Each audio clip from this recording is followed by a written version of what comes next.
On this week's edition of Fast Track Live, we look into how Purdue plans on helping St. Joseph's College students after the closing and how you can help Coach Painter win the 2017 Infinity Challenge. And later we hear from Purdue on the alleged rape and arrest that took place in the early morning hours on Sunday.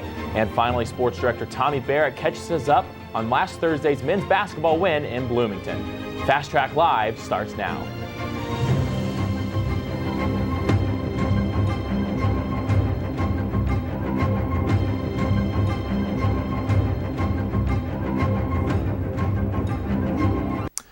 Welcome to Fast Track Live. We're coming to you live from the Fast Track Studios, brought to you by the Brian Lamb School of Communication at Purdue University. I'm Trevor Peters alongside Molly Shaughnessy.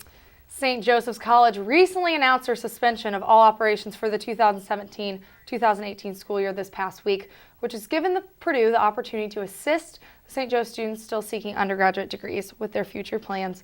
We sat down with Purdue Director of Admissions Mitch Warren, who explains the outreach plan to St. Joe. Dakota Simon has the story.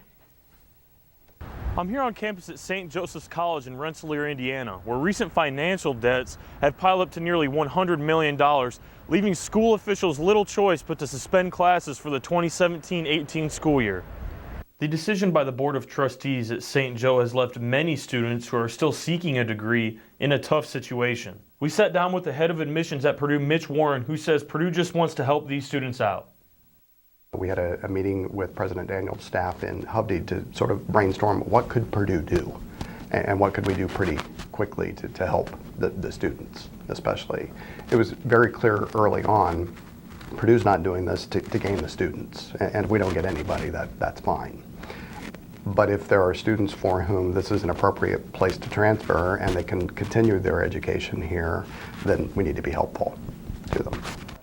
Purdue has also made advancements to cater to the St. Joe student body if Purdue is in fact their next destination. Those students is we have an application fee waiver that is specific to them, so as they're getting to that point of the application where many students would pay a fee, and there are ways that those can be waived for students who are 21st century scholars and all kinds of other things. But in this case, students who are current St. Joseph's College students can check the I'm a current St. Joe College student and not have to pay that fee. Students and faculty alike at St. Joe hope the school's ownership of wind farm land in White County, Indiana will provide enough money to reopen the school in the future. Dakota Simon, Fast Track News. When we come back, the Purdue President's Council will have their annual dinner in Naples, Florida. Find out what made this year's event so special.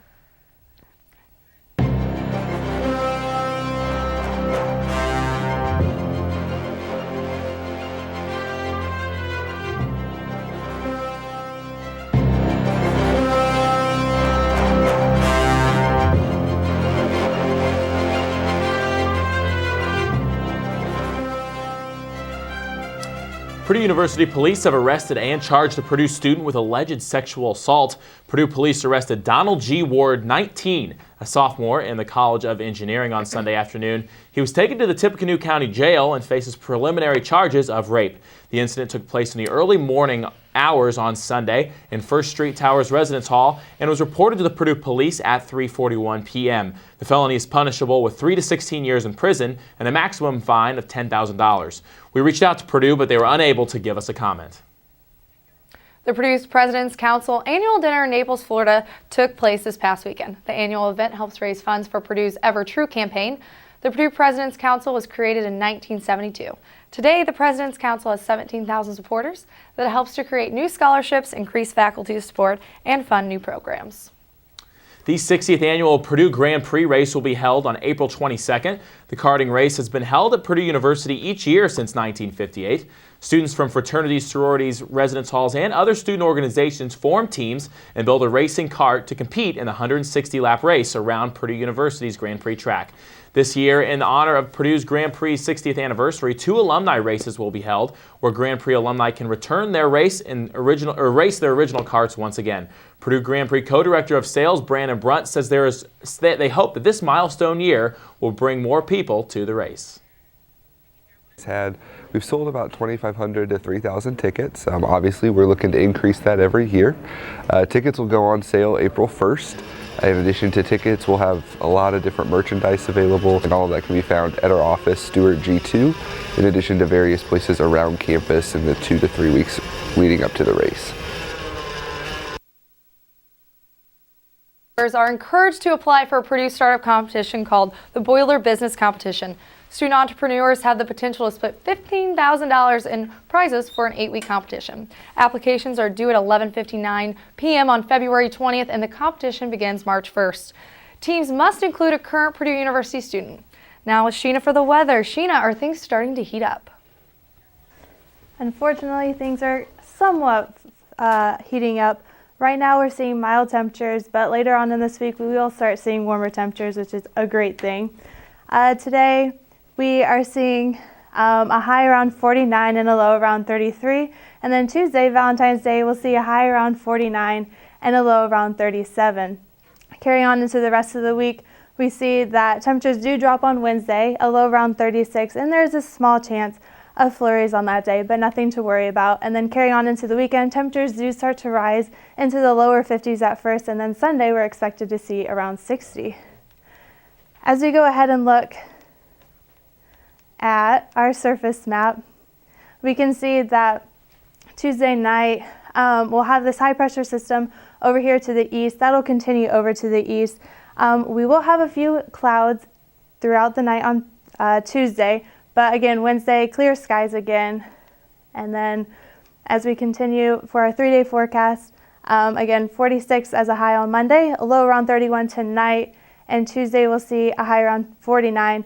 Mild temperatures once again, and again, Wednesday, temperatures do start dropping down. As we go ahead and look at tonight's plan, we can see that temperatures stay in the mid to lower 30s, starting off around 36 around 8 p.m.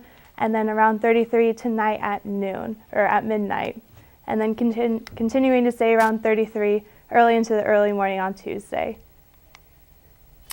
Wow, it's going to be a warm weekend. Do you have plans? Yes, just be outside as much as you can and possibly go to the game. I know, Michigan State, hopefully we get that W.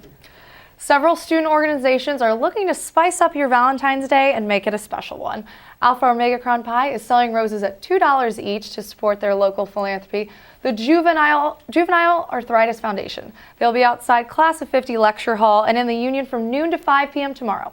Purdue Musical Organization will also once again be delivering Singing Valentines.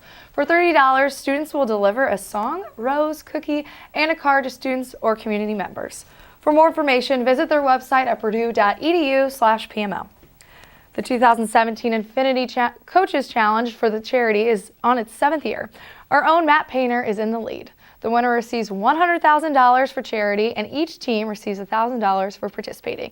Coach Painter won the award in 2015 and donated his winnings to the Smith Family Breakthrough Fund and plans on donating to the charity again if he wins. Coach Painter is up against 47 other coaches. To cast your vote, go to espn.com/infinity. All right, Tommy Barrett joins us now for sports. Tommy, huge game on Thursday in Bloomington. No doubt, down in Bloomington. Big week for Purdue sports. Men's basketball team headed down south to play the Indiana Hoosiers, and some students gathered in Mackey Arena to watch the contest. The wrestling team honored their hardworking seniors, and a new era of softball began. And yes, ladies and gentlemen, baseball season is here. That and more when we come back.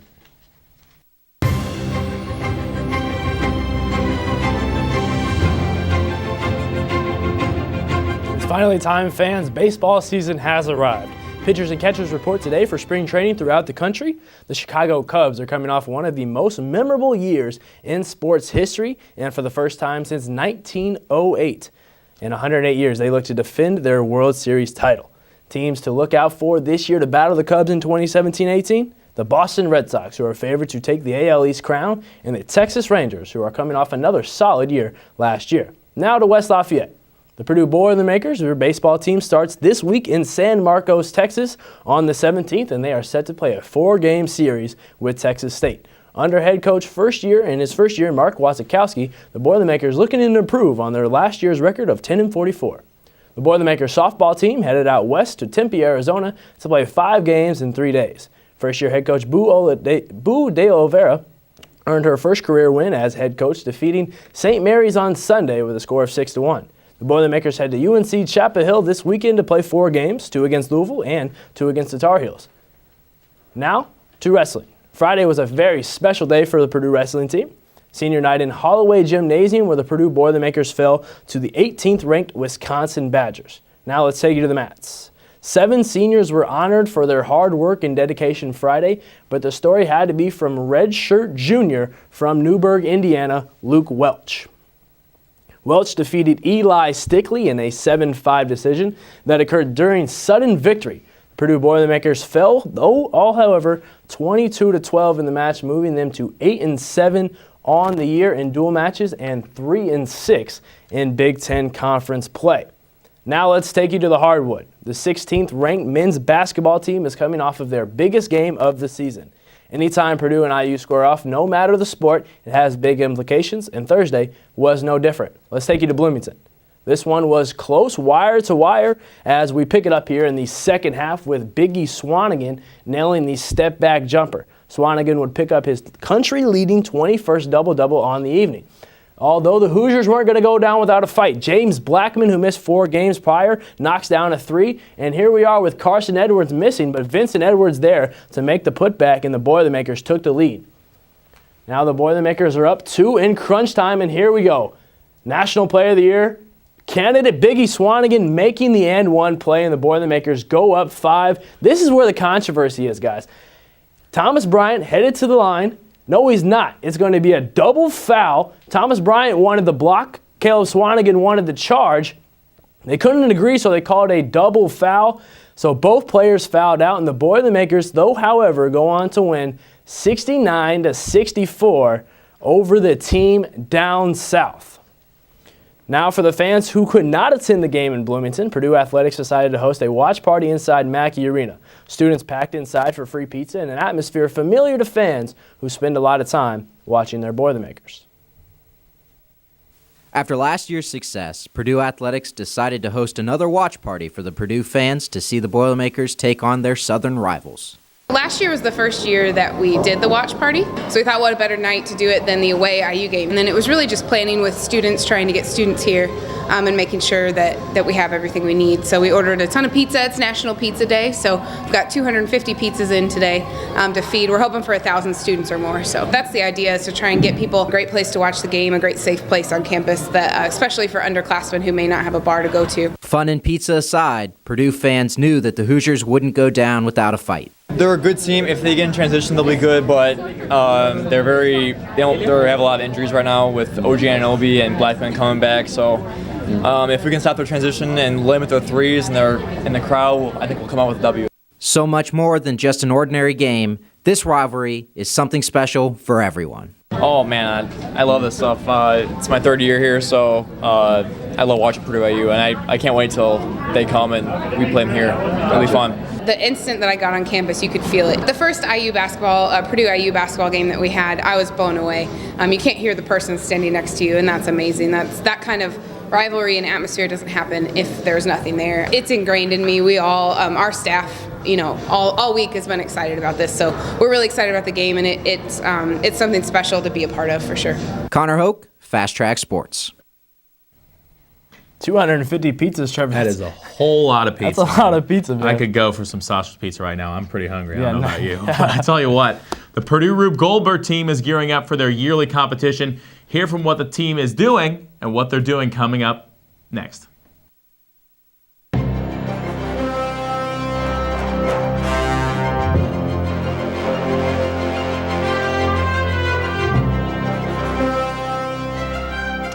In 1998, Purdue University began the first ever Rube Goldberg team. The team invents multiple step machines that replicate Goldberg's creation in his cartoons.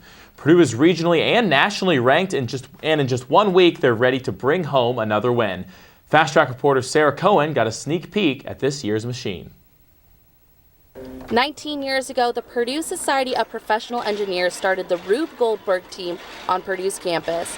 Now a team of 17 students are preparing for regionals by creating an advanced machine to do a simple task. We take a bunch of junk and we put it together and we try to make one thing hit another. I can tell you this stuff started at Purdue.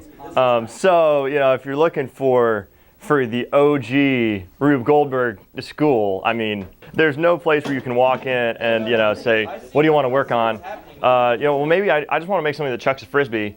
Anywhere else, everyone laughs you out of the room because they're doing real like actual work, but we're just here to build stuff that's awesome. We're not in the business of boring here, and people think engineering is boring, but you can still walk into a shop and just start like hammering things and making cool things because you think they're cool. That's what we do here. The Purdue Rube Goldberg team has won several awards, including breaking the Guinness Book of World Records for building a 300-step machine, being featured on Jimmy Kimmel, The Today Show, and David Letterman.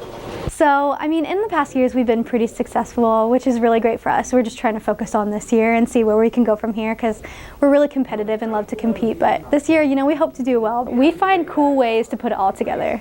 And that's what I love because that's kind of what engineering is about for me. We're trying to make something that's cool and that a bunch of little kids will see at COSI and go, wow. Sarah Cohen, Fast Track News. The Grammys last night had many memorable moments. However, the biggest winner of the night went to Chance the Rapper, who took home 3 wins. The Chicago native won the first Grammy ever for a streaming-only album. Chance the Rapper's Spotify stream increased over 200% after the Grammys last night. Hear what Chance had to say after winning Best New Artist. Thank God for my team. I know people think that independence means you do it by yourself, but independence means freedom. I do it with these folks right here. Glory be to God. I claim the victory in the name of the Lord. Let's go.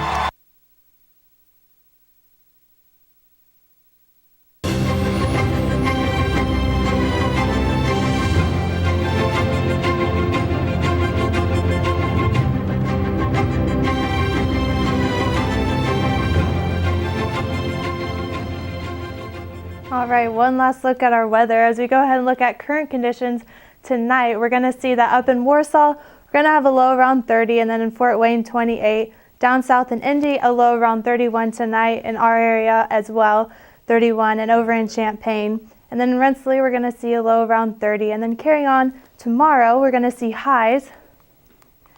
In our area, it's going to be around 49, as well as in Champaign and Kokomo. Down in Indianapolis, around 50, and up north, around 45 by Warsaw and Fort Wayne. As we go ahead and look at some pictures that we saw of some Purdue students, this is from Boiler by Laws, a great photo of the bell tower, as well as this one of the Hail Purdue sign out front of Elliott.